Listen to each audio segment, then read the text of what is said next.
Hi, my name's Hanna Tuulikki. I'm an artist, composer and performer working with voice and gesture to tell stories that explore bodily relationships and folk histories encoded within specific environments and ecologies.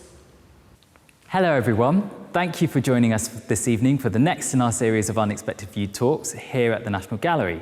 My name is Priyesh Mistry, I'm the Associate Curator for Modern and Contemporary Projects, and I am beyond delighted to be back here in the Sainsbury Wing to film this evening's talk. As you know, the Unexpected View series of talks is a series where we invite an artist practicing today to choose a painting in the National Gallery's collection and to speak about it. We use this moment to talk about the painting and the artist's practice to find the shared themes and the ideas, not only to help us reflect back at the National Gallery's painting, but also to talk about artists and how they work today. Before I introduce tonight's brilliant speaker, Hanna Tuulikki, who is going to speak about one of my favourite paintings in the National Gallery's collection, this work by Pollaiuolo, the Apollo and Daphne. I'd first like to thank Hiscox as the National Gallery's contemporary art partner for their support of this evening's event. So I feel very lucky to be joined by Hanna Tuulikki this evening. She is a British-Finnish artist, composer and performer who works in Glasgow and has come all the way down here to London to film this evening's talk. Her broad and enchanting practice spans performance and music, moving image and multi-channeled audio and visual installations, which blend together tapestries of vocal compositions, costumes and drawings. Her critically acclaimed work has been commissioned and presented by organisations across visual, musical and performing arts across the UK, Europe and internationally around the world. She was the Magnetic North Theatre's Artist Attachment recipient in 2017 to 2019 and was shortlisted for the Max Mara Art Prize for Women in 2019. Currently, you can find her work and performances at the Helsinki Biennial in Finland and in the British Art Show 9, which is showing in various art galleries across the UK over the coming year. You'll soon also find her work at the National Galleries of Scotland in Edinburgh with a work that has recently entered their collection. And next year, if you're lucky to be in Australia, Hanna will be participating in the Biennial of Sydney. For this evening's talk, Hanna will perform a special reading in response to Pollaiuolo's Apollo and Daphne. Throughout history, myths of strange metamorphosis, tales of transformation from human to animal, human to plant, water and stone, have been told and retold by artists and writers who've been drawn to them perhaps for the ways in which they expand our understandings of identity and ways of being in the world. Pollaiuolo's painting depicts such a transformation from Ovid's Metamorphoses at the moment where the nymph Daphne, pursued by the god Apollo, begins to turn into a tree. My particular interest in shape-shifting stories like these is for the ways in which they gently challenge constructed dichotomies of natural, unnatural, human, animal, animate, inanimate, self and other, the one and the many, nature and culture, and so forth. And for the possibility that through a kind of prismatic reading, these stories and their depictions in art may suggest alternative ways of being or becoming in the world. In Pollaiuolo's painting, we see a woman with two densely leaved laurel branches in place of her open arms, her left leg seemingly taking root in the ground. She peers down disdainfully towards a man who is desperately grasping at her waist, his gaze fixed longingly at her. In Ovid's telling of Apollo and Daphne, Cupid takes revenge on Apollo for his teasing, firing 2 arrows, the first a golden arrow, which, on striking Apollo, ignites a powerful desire in him for Daphne. The second, a lead arrow, on striking Daphne, causes her to feel disgust for Apollo. Rejecting his advances, she flees from him until her father, Peneus, the river god, helps her to escape by transforming her into a laurel tree. A conventional reading of this story identifies with the hero Apollo, and Daphne's role in her own transformation is rendered as secondary to the desire and actions of masculine power. She's considered a symbol of chastity because her metamorphosis allows her to escape Apollo's sexual desire. But this is essentially a deep-seated patriarchal interpretation of normative gender stereotypes. Feminist interpretations remind us to consider the burden of women's historic experience of sexual violence inherent in the myth. After all, Apollo's intention was to rape Daphne. As a result of sexual harassment, Daphne experiences a loss of physical and psychological self. In her plea to become safe from the effects of the male gaze, she's transformed into an earth-bound tree, perpetually silenced, echoing women's experiences across millennia. But it has to be said, even this reading is still arguably shaped by a binary, phallocentric, anthropocentric framework where Daphne, as a human woman, is seen as having little agency or desire of her own. What if we widen our lens and begin to de-center the image of the human? As a nymph associated with bodies of fresh water, fountains, streams, waterfalls, and so on, we could understand Daphne as a genius loci, a spirit of place, who is anthropomorphosed by Ovid into human form. Following this thread, we could begin to view her transformation into a tree as a personification of the forest, and therefore her pursuer as a physical embodiment of human civilization. And as such, we might read this tale as a warning against deforestation. But what if we open the lens even wider, de-center even further, and look through a plant prism? How might recent understandings of plant desire shift our perspective? In his brilliant book, Plant Thinking, philosopher Michael Marder argues that plants do desire, not through an individualized sex drive tied to procreation and sex organs, but through a desire for nourishment. All surfaces of a plant's body desire something from the world, and plant reproduction itself is largely accidental and non-monogamous, inter-elemental, and interspecies, involving sunlight, wind and water, birds, insects, animals, even gravity. In this sense, the ways in which plant desire is satisfied really challenges how we understand desire itself.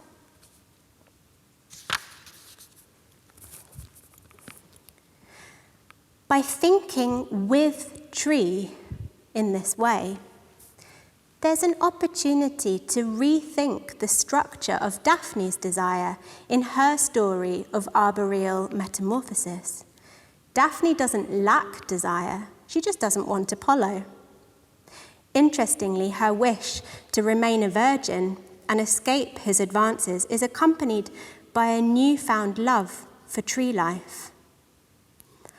After being struck by Cupid's arrow, to quote David Rayburn's translation, She'd joyed in the forest lairs and in spoils of captive beasts. She'd roamed through the woodland thickets without concern for the meaning of marriage or love or physical union. It's as if Cupid's arrow has opened out Daphne's desire for other living things, activating a wish to live on her own terms, which ultimately takes the form of becoming tree with multiple desires for sunlight, water, air, minerals, nutrients, and so on. So through this plant-oriented reading, the story is not about the silencing of a damsel in distress and the static world of plants, but one of radical metamorphosis into a new way of being in the world.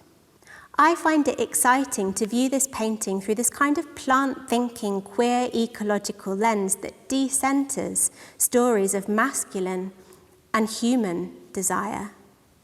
In this context, what could the story of Daphne, this painting, teach us about how we might become with tree? How might we learn to think or feel with tree? What could we discover about processes of unbecoming and becoming, of kinship and ecological coexistence? Moving away from Daphne and her arboreal entanglements, in my own practice, I often explore processes of metamorphosis, not in a literal sense, as in this story, but through an embodied practice of what I call mimesis.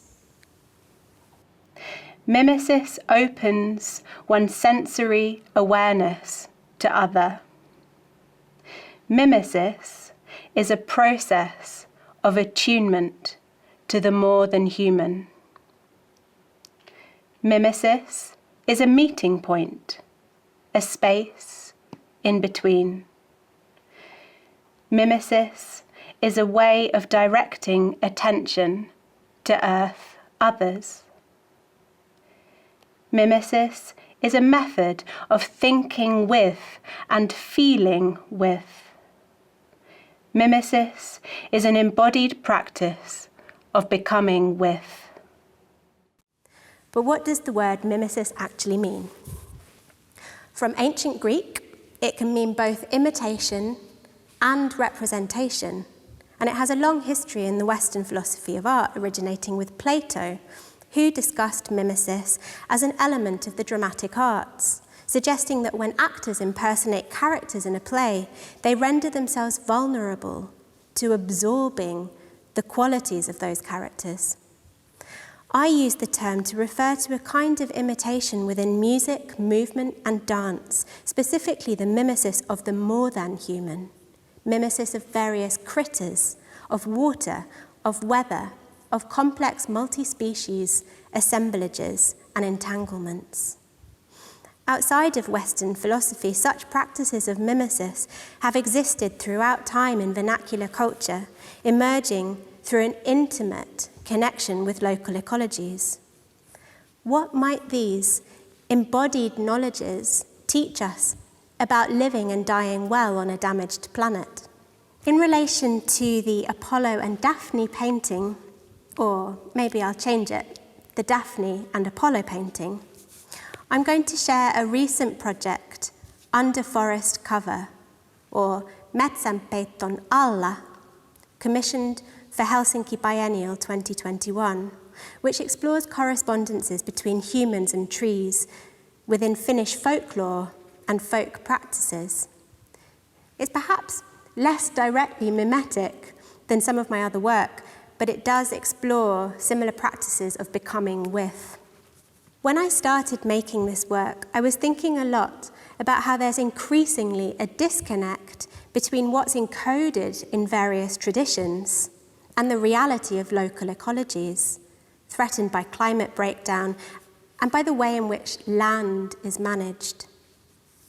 Finnish forests are heavily entwined with ideas of national identity, kind of etched into people's consciousness as magical, spiritual, and cultural wellsprings. We like to think of them as these rich, diverse ecosystems, or as mystical, untouched wildernesses, And it's very easy to get this impression when Finland is essentially covered in trees. But in reality, most of these forests are monoculture plantations, crop production landscape, exploited by industry. And there are actually very few ancient biodiverse forests left. Of course, we're told that these plantations will help to mitigate climate change, and perhaps they would if left well alone, but the Finnish government plans to increase harvesting substantially, which will halve this green nation's carbon sink within the decade, inevitably affecting global carbon emissions drastically. When we begin to engage with the sheer horror of the climate emergency and of biodiversity loss, it can be so overwhelming and disorientating, traumatic really. Perhaps it's easier to hold on to romantic ideas of magical forests and to idealized, picturesque landscapes. But in doing so, we can find ourselves trapped somewhere between myth and reality. As an artist, what does it mean to make work in times of ecological emergency? Where are my responsibilities? How do we meet our various emotional responses to the ecological crisis without mobilizing harmful defense mechanisms and coping strategies? How do we begin to process feelings of loss, grief, guilt, anxiety, anger that come with ecological awareness? How can we think with tree, become with tree? In Finnish folklore, there's a concept called metsänpeitto, which means forest cover. And to be caught in metsänpeitto means to be lost in an enchanted forest landscape where strange sounds can be heard, places become unfamiliar. Everything begins to move in reverse, and a person lost in forest cover becomes indistinguishable from a rock or a tree stump. I started to read these aspects of being caught in forest cover as experiences of trauma, the dissociation, the shifts in sensory awareness, and the change in perception of time. And so I explored metsänpeitto as a metaphor for the trauma and grief that comes with ecological awareness. What might this folklore teach us about how we might begin to process these psychological aspects of ecological catastrophe? What does it mean to be caught in the cover of a monoculture forest plantation? How can we release ourselves from entrapments of idealized landscapes and over-romanticized nationalism? And how on earth do we even begin to come to terms with our reality? Exploring these quite heavy ideas and questions, I started to create a choreography of held poses, mimetic poses such as four-legged and three-legged positions which blur the edges between human and animal, and upright positions which speak to the verticality of trees. Other poses reference folkloric gestures said to help the one caught in forest cover find their way out, like looking under the left arm or between the legs and beating the ground. And then learning to hold each position for maybe a minute or so, which was quite challenging. It felt as though by staying with these difficult poses, there was in a sense an equivalence to staying with difficult feelings or with discomfort, or to quote Donna Haraway, staying with the trouble. And then on the other hand, perhaps there was something within this about slowing down to tree time. Learning how to perform the choreography backwards, wearing a modular costume made from blackout material, I filmed myself performing the same sequence to camera 11 times, removing a piece of costume each time. So at the start of the process, only my hands were visible, and then at the end, my whole form could be seen. And then in the film edit, I reversed the whole thing, playing with different speeds of playback, which gives a kind of unsettling quality to the movement, and made quick cuts between the different versions to create a kind of glitching between these searching disembodied limbs and flashes of full human form. And in this way, I wanted the digital choreography to speak to experiences of dissociation that often comes with trauma, and also to the element in the folklore of becoming indistinguishable from or metamorphosing into a rock or a tree stump. Then in the sonic world of the work, I explored another aspect of Finnish forest customs, that of cow-calling songs. Traditionally in Finland, cattle were sent to the forest for pasture and were called back for milking, usually by women. The songs are made up of wordless sounds and lyrics that translate as "come home, come back," using a high-pitched vocal technique to carry over long distances, and when a call is made in the forest, it echoes. My mum is Finnish, and as a child, she used to tell me about how her aunt would sing these songs at my great-grandparents' farm in eastern Finland. She'd call the cows home. Reconnecting with my roots, I went on a kind of pilgrimage to visit the farm, which is now derelict, and recorded a vocal improvisation based on these traditional cow-calling songs, animating the echo of the surrounding forest plantation and interacting musically with the various bird life, as well as with the sound of the wind through the trees. And then I worked with this recording, interlocking with the image to create a kind of sonic metsänpeitto, or forest cover. And composing across 5 speakers, I manipulated the sound to play forwards and backwards, slowing it down and stretching it, emerging and disappearing into a mist of sonic interference. The moving image and the sound culminates in a song of sorrows, inspired by another custom associated with the forest, that of singing your troubles to the trees. In this Finnish Karelian Ingrian tradition, people would go to the forest and tell or sing their sorrows to the birch, spruce, or willow. It was thought the forest would listen without judgment, never betraying the singer. My song's lyrics engage with ecological grief, and like the choreography, I learnt to perform it backwards and then reversed the recording, which does a strange thing to the quality of the song, distorting it, almost like it's being sung from another dimension, from metsänpeitto perhaps. Then for the biennial, the digital choreography and sound came together in an installation in an underground bunker on Vallisaari, an island in Helsinki's archipelago, inside a kind of constructed grove of silver birch tree trunks, reminiscent of a small plantation where the trees are all of a similar size. The moving image was projected onto a see-through screen, so the body floats in the space like a hologram or a kind of spectral presence. Fractured by this grid of birch, a disembodied figure feels their way in the dark through glitches, dissociation, and grief, while a bodiless voice searches perpetually under forest cover.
There's a Finnish saying, "The forest will answer in the way that you call to it." A lesson of cause and effect. It teaches that the things we do have consequences. Echoes bounce back. What goes around comes around. Can we ever find our way? In the folklore, the way out of forest cover is not through thinking, but through feeling with the body, through shifting perspective. In my weird exploration of dark ecology, I suggest that before we can begin this process of feeling our way, we first have to recognize the deceptive appearance of forest cover. Perhaps, if we listen carefully, we will hear an echo through the trees.